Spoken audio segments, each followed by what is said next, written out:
नमस्कार मित्रांनो, हा व्हिडिओ 3 मे 2026 ला नीट यूजीची परीक्षा देणाऱ्या विद्यार्थ्यांसाठी आहे. पहा तुमचे ऍडमिट कार्ड डाउनलोड कसे करायचे, ते फिलअप कसे करायचे आणि परीक्षेला जाताना सोबत काय घेऊन जायचे.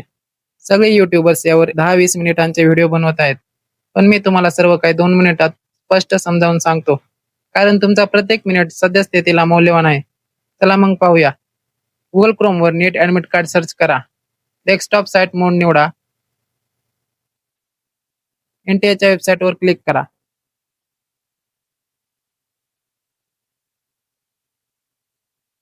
यावर क्लिक करा. येथे आपला ऍप्लिकेशन नंबर आणि पासवर्ड टाका. पासवर्ड ऑटोमॅटिक लॉंग होईल, पण त्याचा काही प्रॉब्लेम नाही. सिक्युरिटी पिन टाका. लॉग इन करा. ऍडमिट कार्ड डाउनलोड करा. कुणाचे फोटो सिग्नेचर लहान मोठे आले असेल, पण त्यात काही अडचण येणार नाही. आता पाहू ऍडमिट कार्ड कसे फिलअप करायचे, कोणत्या ठिकाणी काय भरायचे. पहिल्या पेजवर सर्वात खाली कॅन्डिडेट फोटो लिहिले आहे. त्या ठिकाणी ऍडमिट कार्डवर तुमचा जसा फोटो आला आहे, जो फोटो तुम्ही अपलोड केला होता, तसा फोटो अशा पद्धतीने इथे चिकटवा. फोटोच्या बाजूला येथे तुमच्या डाव्या हाताचा अंगठ्याचा ठसा अशा पद्धतीने उमटवायचा आहे. आता दुसऱ्या पेजवर या ठिकाणी 4x6 चा फोटो या ठिकाणी चिकटवायचा आहे.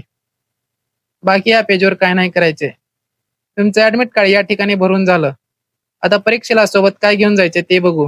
परीक्षेला हे ऍडमिट कार्ड, पहिल्या पेजवर जो लहान फोटो चिकटवलाय तसे 2 फोटो आणि तुमचं आधार कार्ड, आणि जर डिसेबिलिटी सर्टिफिकेट असेल तर, आणि जर तुमचं आधार कार्ड अपडेटेड नसेल तर पॅन कार्ड, वोटर आयडी किंवा 10वीचा मार्कशीट बॅकअप म्हणून सोबत ठेवा.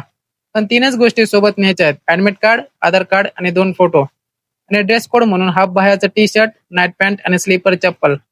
झालं. बाकी काही कोणाला अडचण असले तर कमेंट करून सांगा. तुम्हाला परीक्षेसाठी ऑल द बेस्ट. खूप खूप शुभेच्छा. आरोग्याची काळजी घ्या आणि अशाच अपडेटसाठी चॅनलला सबस्क्राईब करा. जय हिंद, जय महाराष्ट्र.